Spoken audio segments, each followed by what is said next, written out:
Welcome back to another Coffee with Soul Sunday session. For anyone that doesn't know me, I am Jordan Ray, aka the Soul Diva, and my mission is for women to love themselves fiercely, live soulfully, to be able to reclaim their worth and self-expression. And this week, I am joined by the awesome Karin. And I'm going to allow her to introduce herself, including her surname, before I butcher it.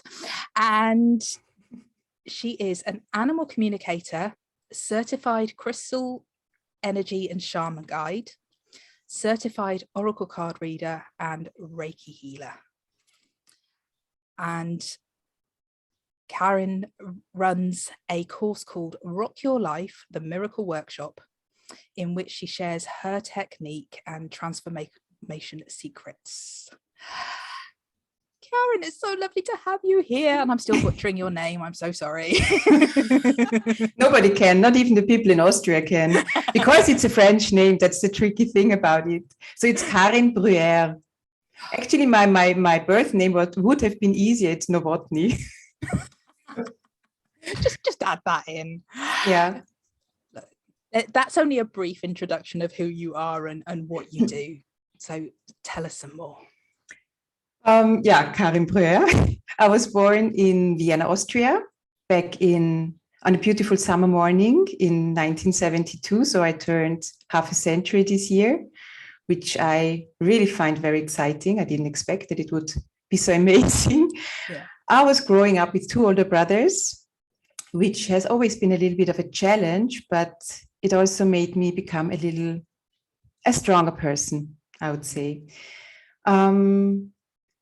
You introduced me actually already so well. I don't know what else to say. I think this fascination for the unknown has always been in my family.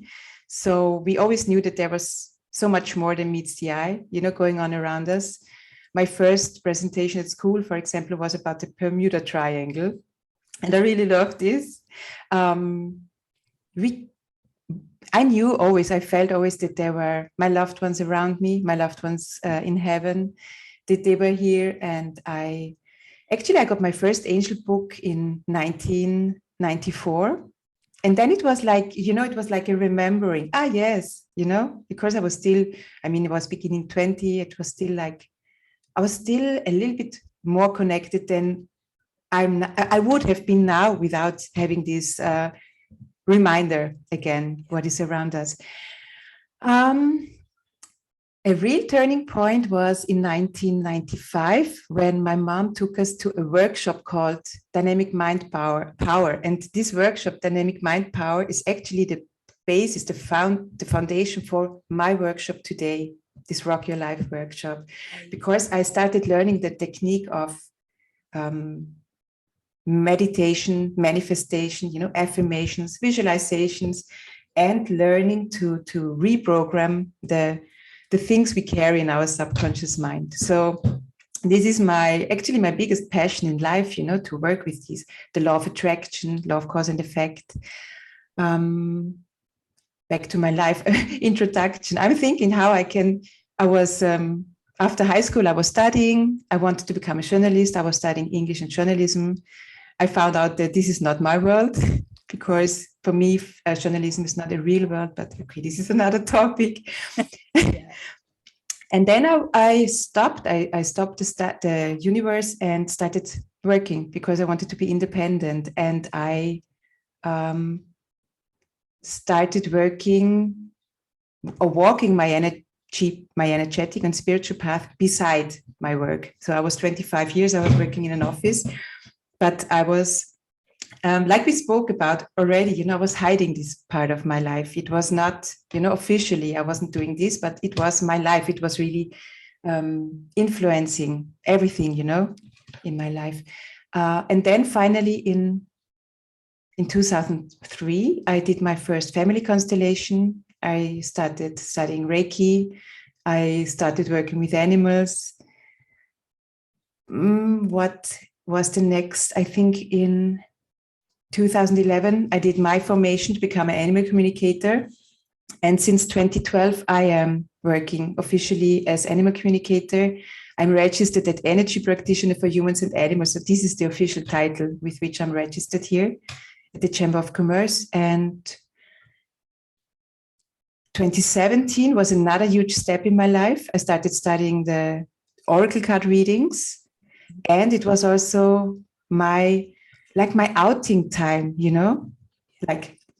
because since I was 11, I was into rock music. I knew I would become a bass player because it was my dream. And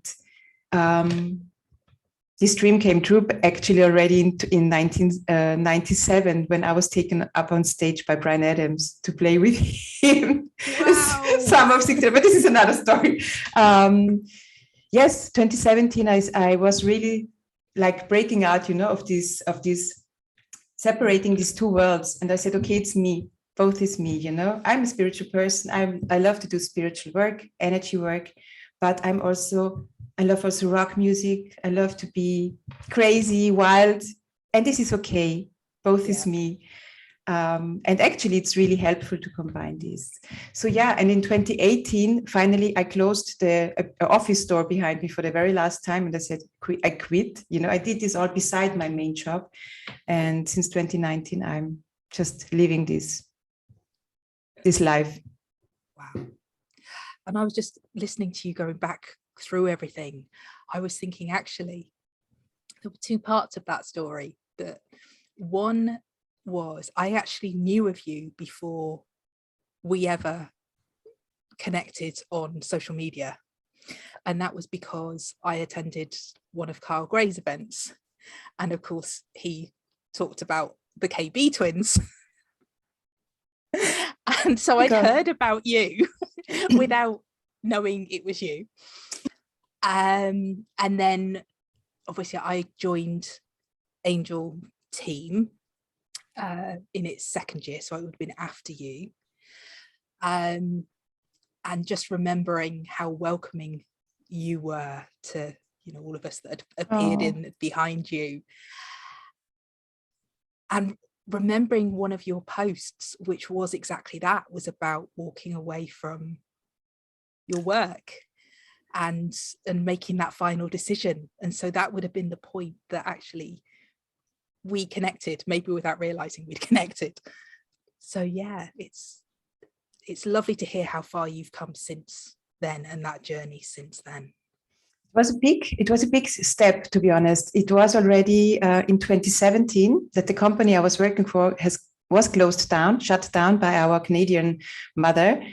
And it was already the point where I thought, okay, now it's time, to step out. But something inside of me was still holding me back and still telling me, no, you're not entirely ready yet, to live this with wholeheartedly, I mean, I would have probably been financially too dependent on being successful, that my heart and the joy would have been missing in this process a little bit. But then, you just feel it. When you know it, you know it. And I remember that day when I walked into the office and I said it to him, my complete body was shaking actually, but full of, this was the confirmation. It was the best decision ever. And I never regretted it.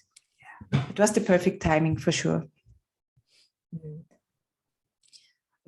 That definitely, that you know it when you know it. Yeah. However crazy it might sound to anyone around you. Yes. I know when I've walked away from work without having a job to go to, everyone else is kind of like, what are you going to do? I don't know, but it's going to be fine. Somehow. I remember I was at a workshop of Rebecca Campbell. I don't know if you know Rebecca Campbell.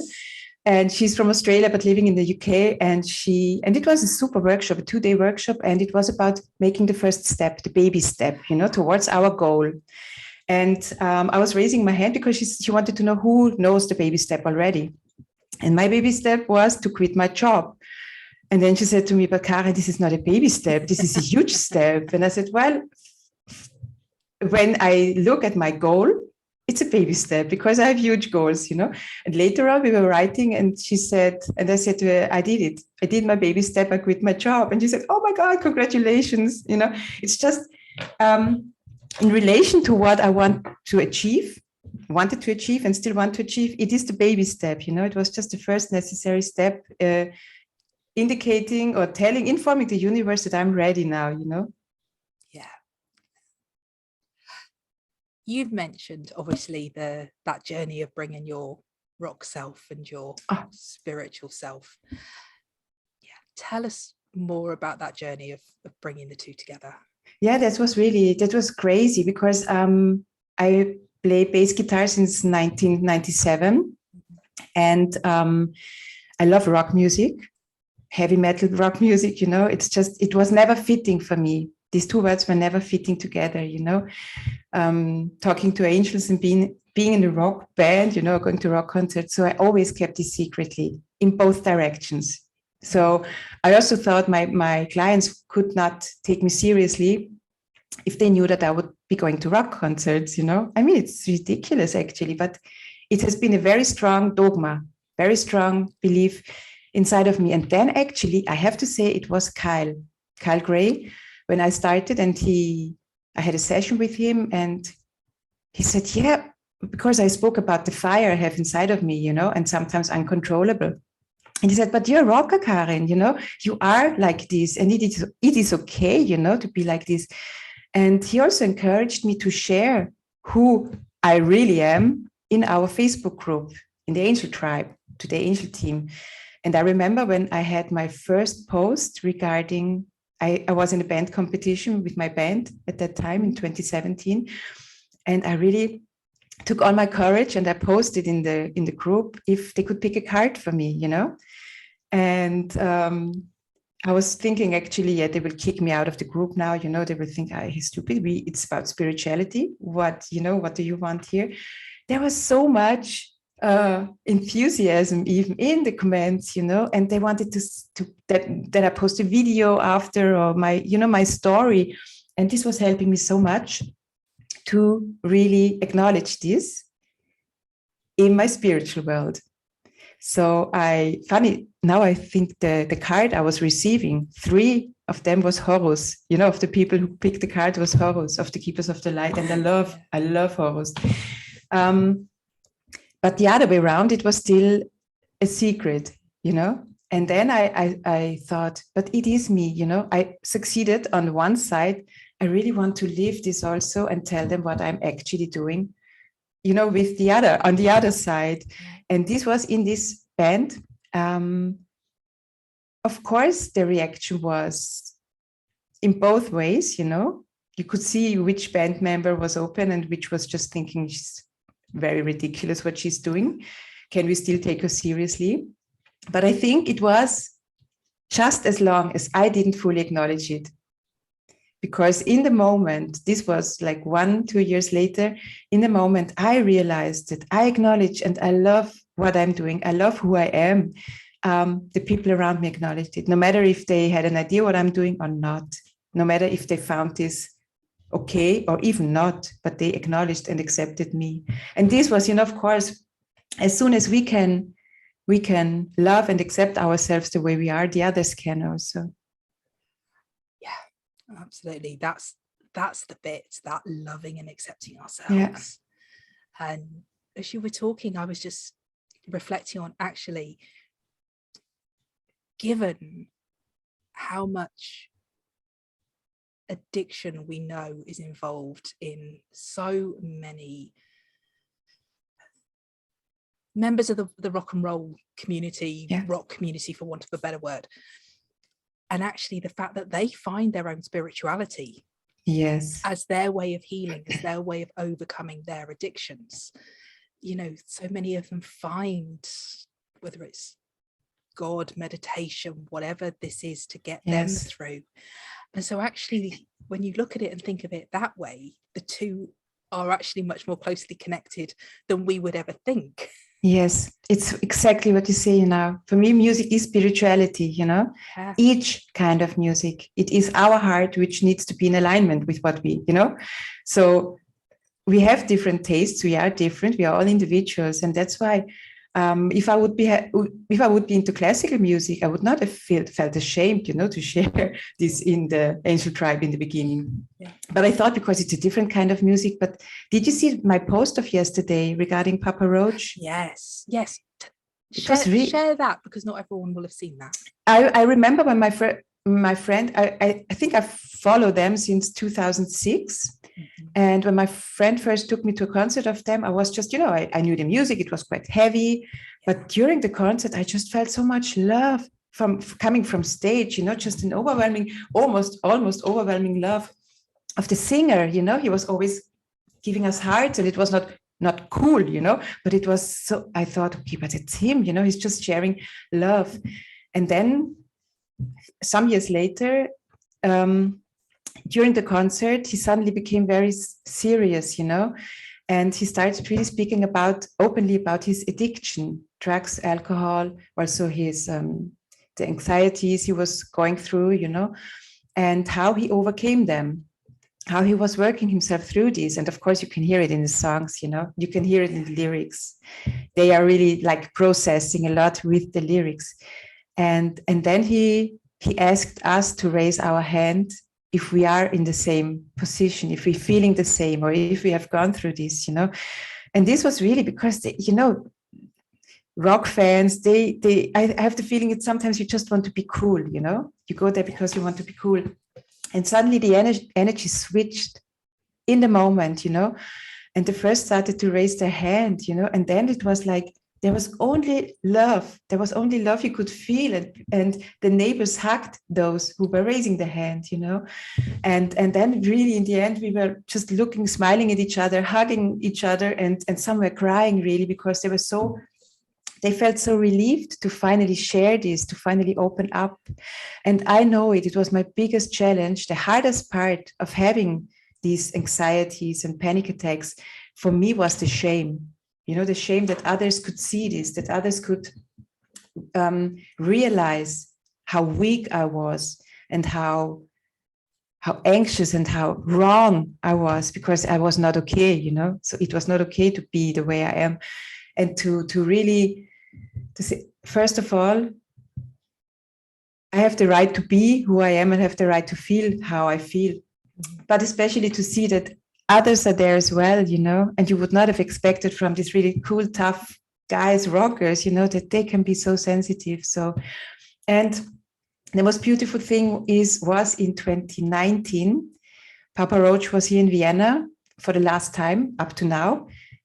Oh no, it was 2020. It was 2.5 years ago. And I was with Kim, my KB twin, and we wanted to leave already, but we started chatting with one of the security guys. And then suddenly the singer came.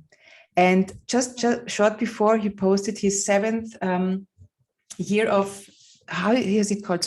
Sobriety.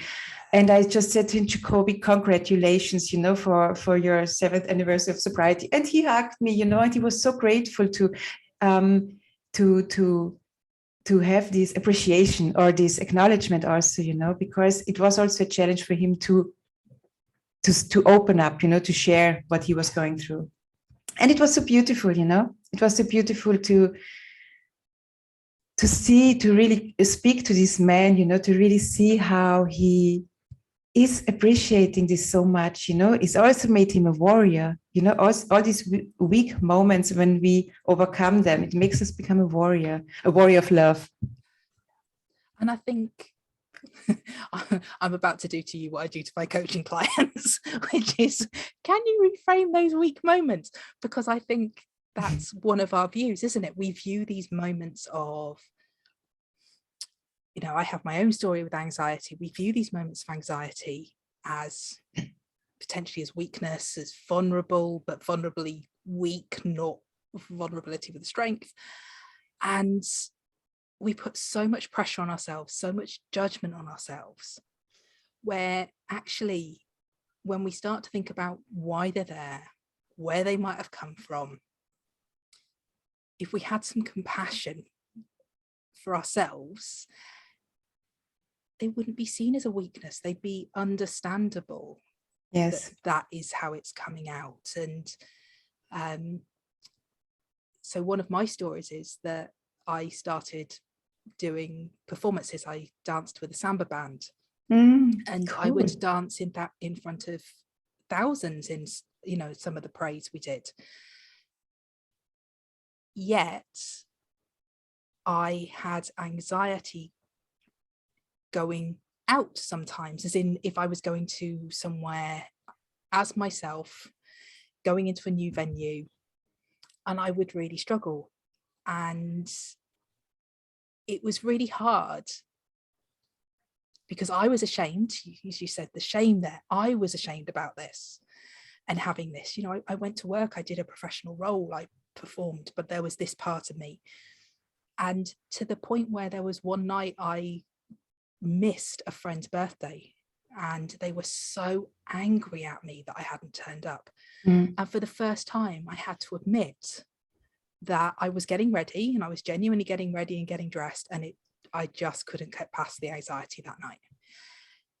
And they never knew, because all they'd ever seen was the other side of me. I'd never let them in. And actually, once we start opening up and having these conversations, we realize we're not alone, which was exactly what you were saying in your post. And all these people that I also know that I look at and admire, they're going through similar things. And so it is a conversation and doors to open up and you know, accept these are not weaknesses. They come from a place. Yeah. And actually, one, we can work through them, but two, we can work through them together. Absolutely. I remember, because you mentioned this, a crazy heart panic attack was not at the best place. It was 30 meters underwater. There was my first, I'm a scuba diver. I'm actually a rescue diver. Haha. So I did the open water, then the advanced, and then the rescue diver. And it was in Egypt, and it was so beautiful, you know, and I was following a fish, and it was going down, down, down, you know, and then I checked where I was actually, and it was a little bit deeper than 30 meters, but actually 30 is the limit, you know, you are allowed to go. And then I looked up, and I felt already the sound in my head changing because of the depth, you know. Everything is changing. The deeper you dive, the more the sound is changing. And I was looking up, and I thought, you could die now, Karin. And then there was this panic attack coming, you know, like I couldn't breathe. And I was with my boyfriend at that time and my father. And my boyfriend knew me very, very well. He also knew about my panic attacks. And he was always around me, because I'm always, you know, I'm the photographer, underwater photographer. So he always checked where I was. And I didn't want, actually my intention, my first feeling was to rush up, you know. I didn't do this, not because it would have killed me, which it would have done, but because I didn't want it, my father and my boyfriend see it is crazy. So I was going up the reef, you know, but in a speed which was, of course, unnormal. And my boyfriend chasing behind me and just, you know, holding me at my shoulders and looking into my eyes. And it was exactly this I needed. He saw me. He just signalized, I see you. I'm with you. I see you, you know. And then I cooled down again. And my father didn't realize it. I'm not sure if my father knows it today, you know, still. Wow. And then when I returned back to work, after this holiday, a colleague came to me by coincidence, telling me about her fear of getting a panic attack underwater. You know, I didn't say anything, of course. And then she said to me, but you know what I'm doing since then? Before each dive, I'm saying to the dive guide or the one I'm diving with that I'm having this. And I thought, oh my God, I can't do this. You know, it makes me appear so weak and so wrong. But it was exactly this, you know, the fear of people seeing this was the biggest problem of the panic attacks, because they made them so much stronger or made them occur so much more easily, you know. So that was led, you know, the universe sent me this colleague that is going or has gone through the same experience, but she told me the solution already, you know, to say that I have the problem, to say this before. And then for the first time when I did this, I felt so relieved and so much lighter, you know, and I knew that they will check for me, you know, if they feel something is wrong, they are here. But it's funny, actually, you know, how our shame is holding us back often, or blocking us and making things worse. Stupid shame. Yeah, I was going to say it's not so stupid. It's there as a, we're back to, it's there as a protection. It's there for, yes. It had a reason at some point. It had a purpose at some point. Unfortunately, we've outgrown it and it's still there. So, yeah.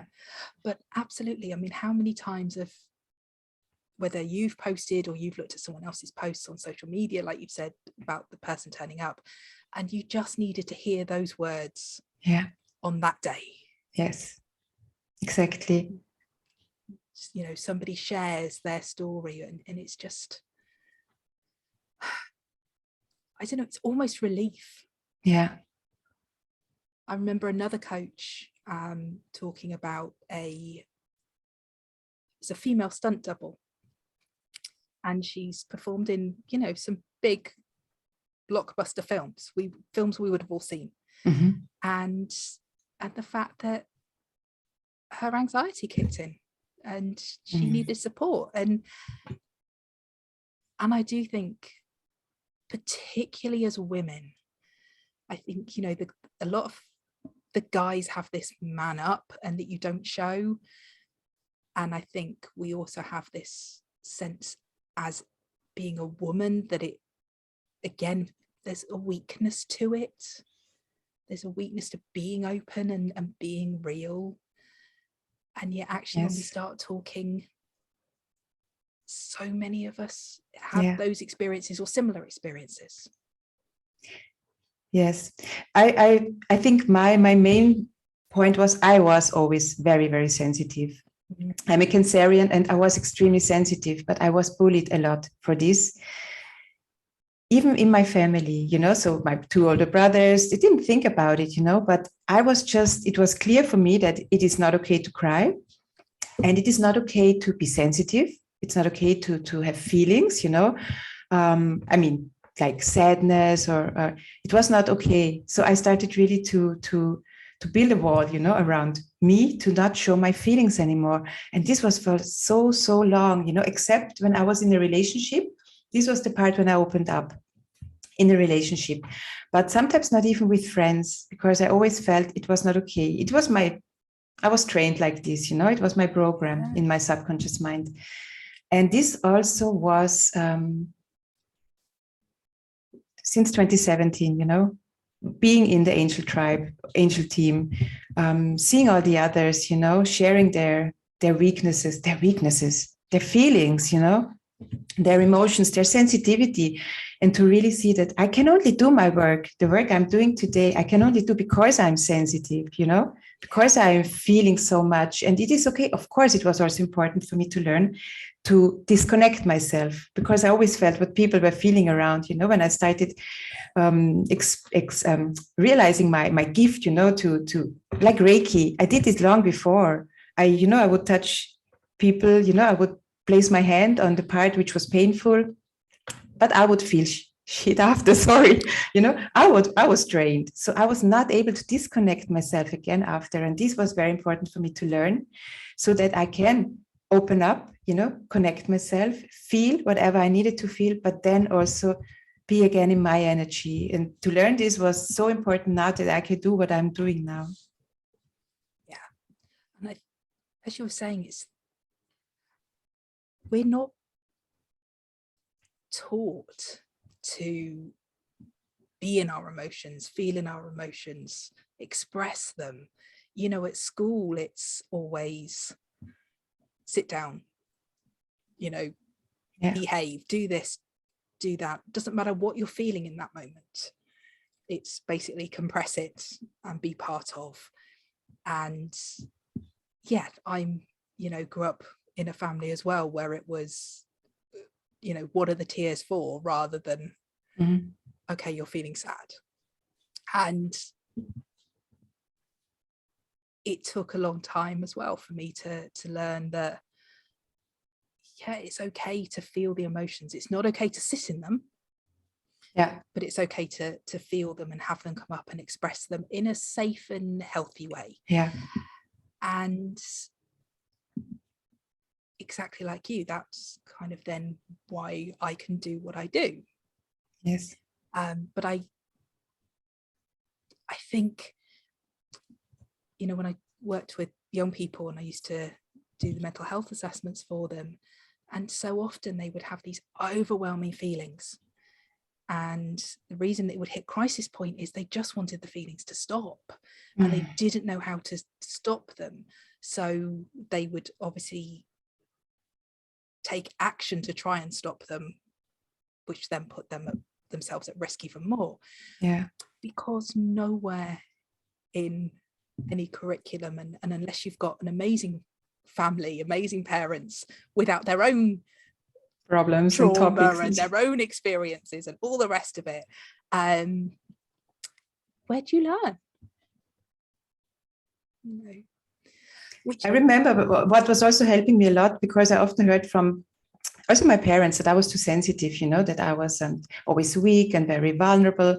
And one day I was walking with my father, and I was speaking about something, and he said, why, not like a reproach, like he was sorry, like, why are you so sensitive? And then, suddenly I said to him, I have the right to be sensitive. And he stopped. And he never said something after this again, because I was always defending myself. I was always explaining why I felt like this. I was always defending myself or even apologizing. And in this moment, I just acknowledged it. And I said, I have the right to feel what I feel. I have the right to be sensitive. And he stopped, So this was also a turning point, to acknowledge it. Then the others can as well, like we said before, Absolutely. And I think I'm aware as well, in terms of where you're talking about your feelings and feeling sensitive, that when you're working with animals, where I will let you talk on this much more than me, but I'm aware from when I used to ride, the horses would pick up on everything, even the stuff we were trying to, press down, and they would know. No chance to hide this. Yeah. So what difference does it make when you're doing your animal work? Funny that you mentioned this riding horses, because I did when I was really young, like 12, 13, 14. Mm-hmm.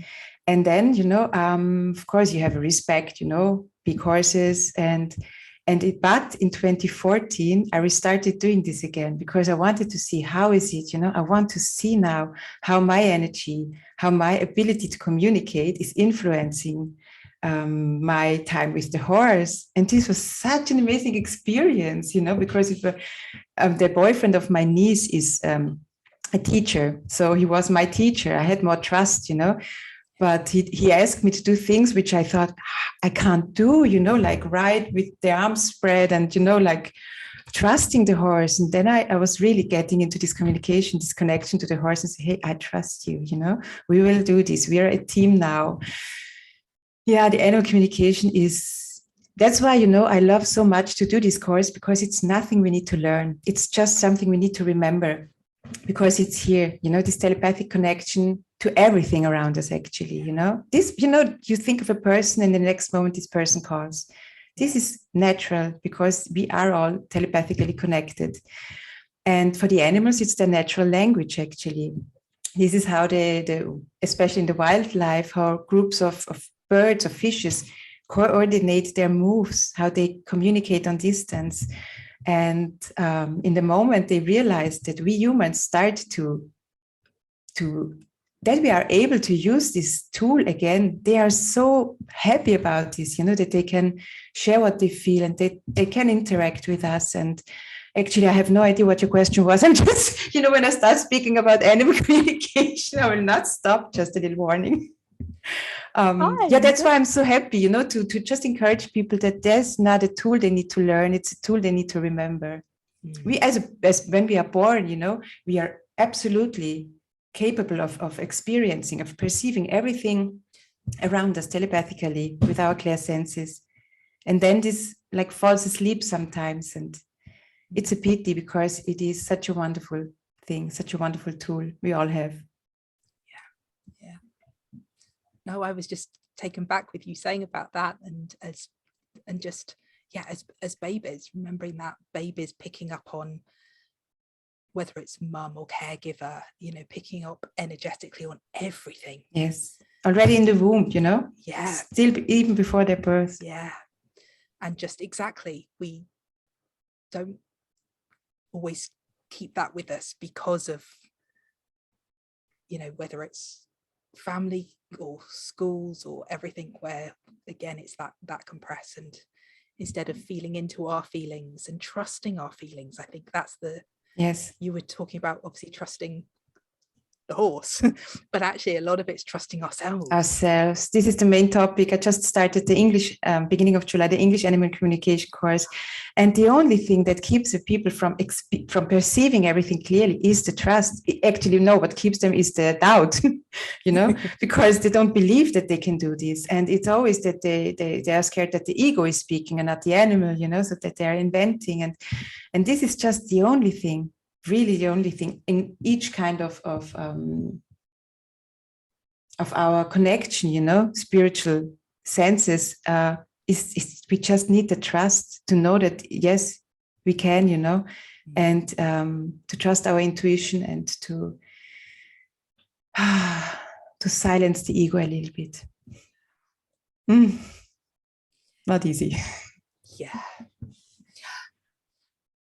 No, it isn't, but I kind of feel that that's where we are globally right now, actually, in terms of feeling into a new way of being, and a new way of doing, and a lot of that is getting out of the ego and getting out of the individual and being much more connected and more about the oneness. And you know, I think you started in talking about the love, and getting back to that from the heart. And yes, it's so wonderful, you know, the animal communication, I always say that it's the heart, you know, otherwise this doesn't work. It's a heart-to-heart connection, and without love it doesn't work. And it really doesn't matter which animal I get. It could be a spider. In the moment I connect, I feel love. And the beautiful thing is that the same is now also possible with humans, you know, no matter who it is I need to connect to, I need to work with, I feel love. I feel like my heart is opening up, and that's how it works, you know. And that's also how I feel I'm safe, no matter what drama this person is going through, what stuff is coming, you know.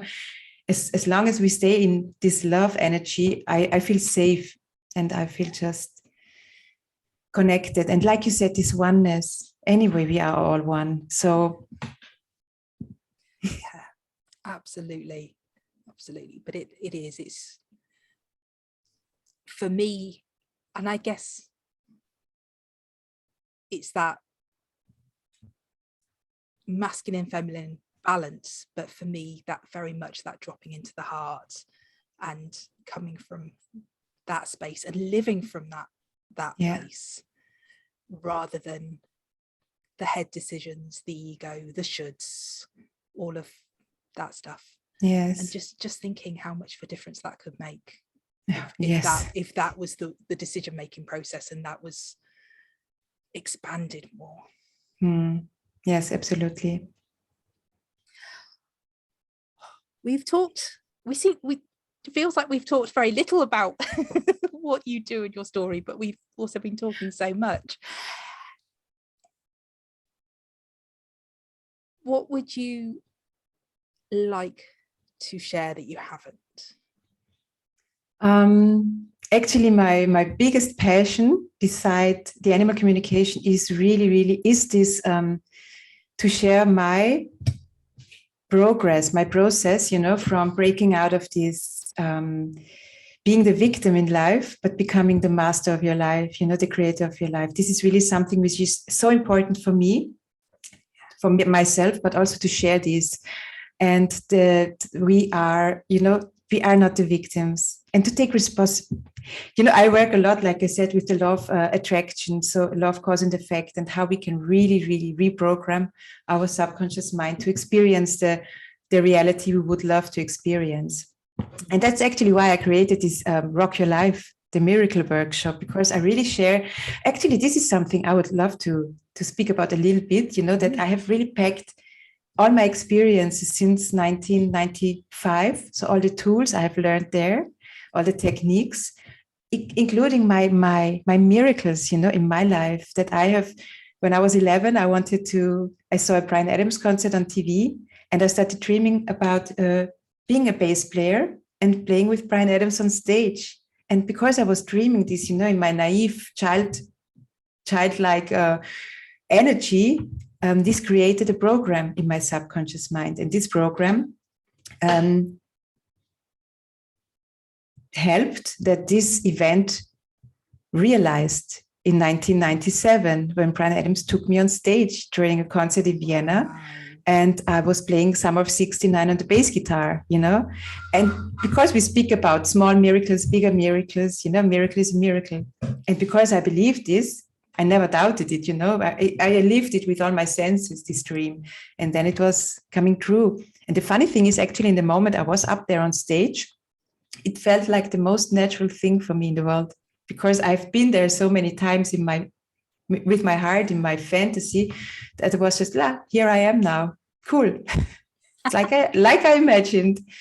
And yes, and this is what I really want to help people, in this course, in this Rock Your Life, the Miracle Workshop, that no matter what happens to them, in the moment they take the responsibility. And I know this sounds really tough if really awful things happen to you, but there is nobody outside who will change it. You can change your patterns. You can change the programs in your subconscious mind. And we work also in this course a lot with Ho'oponopono, with inner child healing, also transformation and stuff, violet flame, a lot of meditations and journeying, also shamanic journeys, because it's just what I love always to integrate.